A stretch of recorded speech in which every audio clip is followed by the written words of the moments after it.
લાકડી આંખો જેની નબળી હોય છે એ ચશ્મા પહેરી લે છે અને ગમે ત્યાં પડી જવાની કે ગમે તેની સટી સાથે ભટકાઈ જવાની સંભાવનાથી પોતાની જાતને બચાવી લે છે. પગ જેના કમજોર હોય છે એ હાથમાં લાકડી પકડી લે છે અને સહી સલામત ઈચ્છિત સ્થાને પહોંચી જાય છે.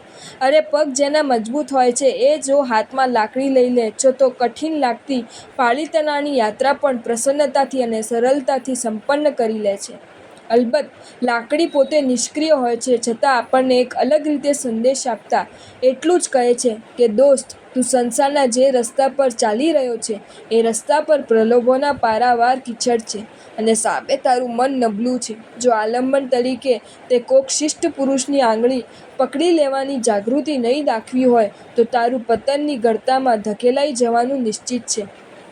મને જે પકડે છે એ પડતો નથી. તું કોકને પકડી લે, પડતો બચી જઈશ.